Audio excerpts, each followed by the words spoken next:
Direto da Sociedade Catarinense de Pediatria, SCPcast, a voz da pediatria em Santa Catarina. Para o profissional que não para no tempo, um encontro de conhecimento, ética e prática que transforma com um aval científico e dá suporte ao seu dia a dia. Bem-vindo ao SCPcast.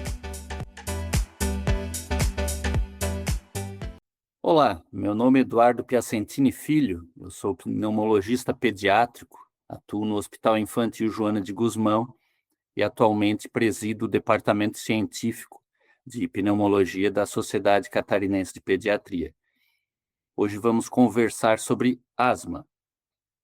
Então, a asma ela é definida como uma doença inflamatória crônica das vias aéreas, envolvendo diferentes células e mediadores da inflamação, parcialmente ou condicionada por fatores genéticos. É uma doença caracterizada por hiperresponsividade brônquica e obstrução variável do fluxo aéreo, seja ele total ou parcialmente reversível, com auxílio de medicações ou de forma espontânea.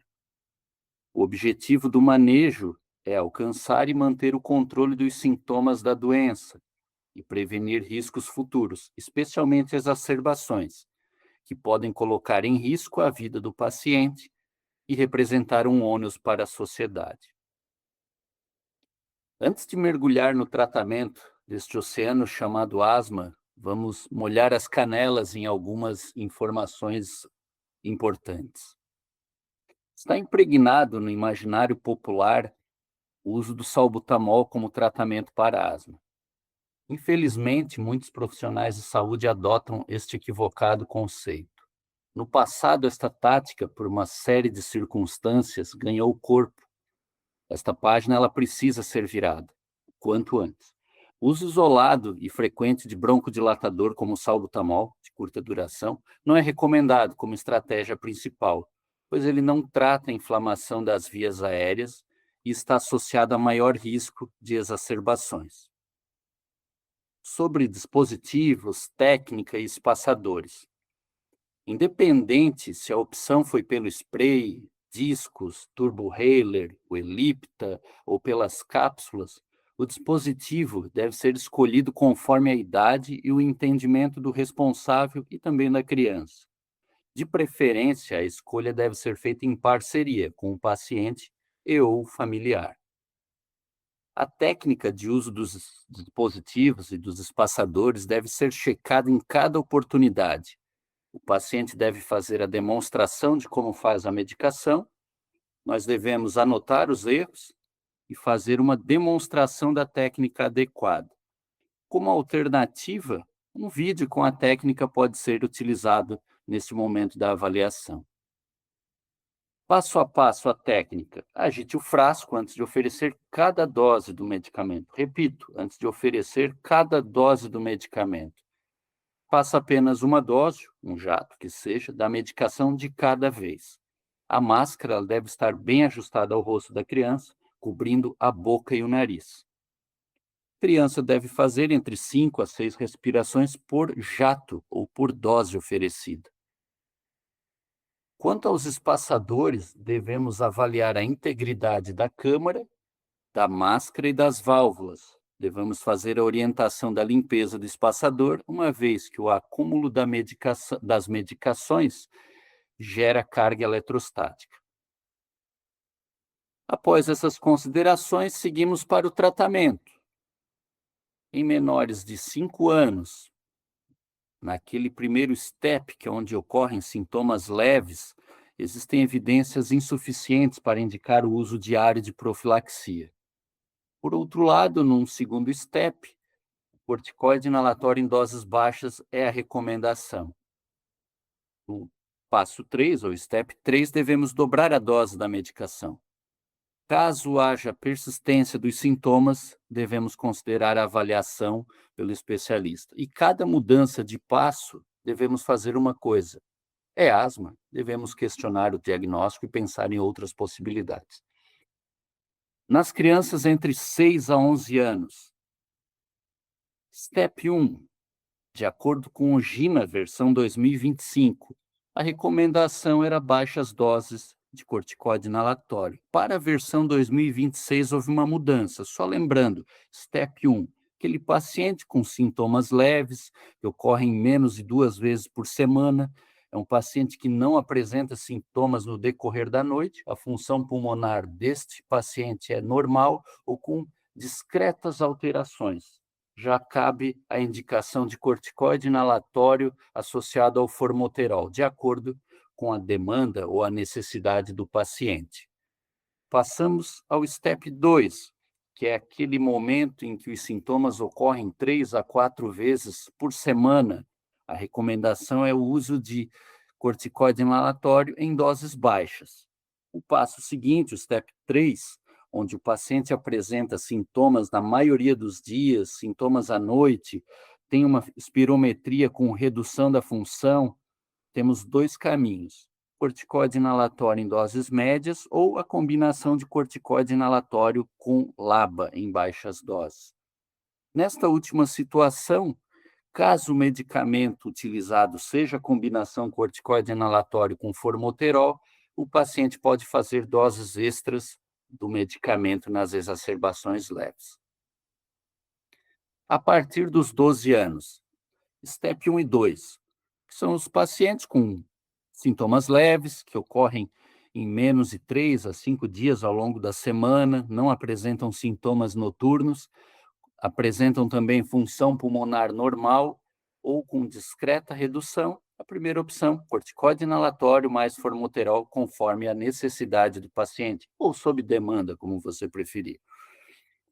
STEP 3, sintomas que acontecem na maior parte dos dias, à noite, espirometria com redução na função pulmonar, o corticoide inalatório mais o formoterol é recomendado como tratamento de manutenção em doses baixas. Se houver persistência dos sintomas, podemos fazer o ajuste para doses médias ou fazer o referenciamento ao especialista. Exacerbação, crise ou ataque de asma. O que temos a falar sobre isso? Eu usei as 3 expressões, cada um pode fazer uso daquela que for mais agradável ou que soa melhor no seu dia a dia. É um episódio de piora no estado clínico basal do paciente, que requer o uso de um tratamento específico. Conforme a evolução na velocidade de instalação, essas crises elas podem ser classificadas em 2 tipos: instalação rápida, que a evolução ocorre em menos de 3 horas, e as crises de instalação lenta, onde o desenvolvimento ocorre ao longo de dias ou mesmo semanas. As crises de instalação rápida, elas são desencadeadas por um mecanismo de broncoconstrição. Elas inicialmente apresentam maior gravidade, embora a resposta terapêutica seja tipicamente mais rápida e favorável, podendo ser desencadeadas por alérgenos, medicamentos como os anti-inflamatórios não esteroidais ou beta-bloqueadores, alergia a alimentos ou aditivos ou conservantes presentes nos alimentos do nosso dia a dia, e até mesmo o estresse emocional pode levar a esse padrão de crise. Já as crises de instalação lenta representam mais de 80% das crises de asma atendidas em serviços de emergência. Elas são desencadeadas principalmente por um mecanismo inflamatório. Frequentemente, as infecções das vias aéreas superiores ou pelo controle inadequado da doença. Fazendo um resumo de tudo isso em relação às crises, né? Crise, em poucas palavras, tosse. O paciente pode apresentar taquipneia leve também, uma crise leve. As crises classificadas como leves, temos a possibilidade de fazer os seguintes esquemas: a combinação de um beta-2 de curta, um broncodilatador, acoplado a um corticoide inalatório, ou o corticoide inalatório em combinação com os LABAs. As opções quais são? Então, budesonida mais salbutamol, pegando isso do GINA 2025, porém, eles recomendam a partir dos 18 anos, a gente faria 200 microgramas de cada um dos medicamentos 6 vezes ao dia.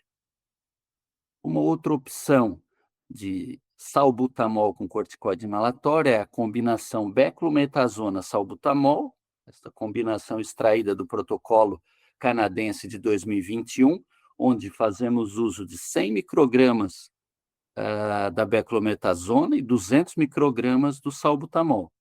A sugestão desse protocolo é não ultrapassar 800 microgramas ao dia da dose do corticoide inalatório, nesse caso a beclometasona. Esses dois esquemas que eu acabei de falar, nos documentos que eles aparecem, não houve um estabelecimento de tempo de uso. A segunda opção de manejo de crises leves é a combinação de um corticoide inalatório com broncodilatador de ação prolongada, os LABAs. Então, a estratégia MART, ela funciona com o formoterol em função do seu rápido início de ação. Não podemos usar, nesta tática, o salmeterol, vilanterol ou outros LABAs de início lento. Concluindo, corticoide inalatório mais formoterol é o único corticoide com LABA que pode ser usado tanto como manutenção quanto como estratégia de resgate.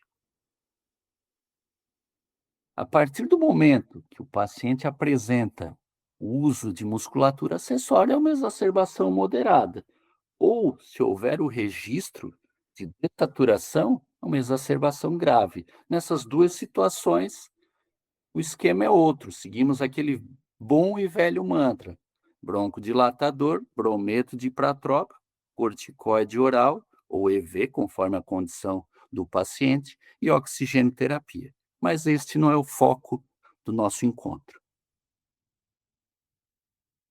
Recomendação GINA 2026 quanto ao uso de corticoides orais. Devemos utilizar nas exacerbações moderadas a graves, na menor dose eficaz e pelo menor tempo necessário. A prioridade é otimizar a terapia de manutenção para reduzir a necessidade dos corticoides orais.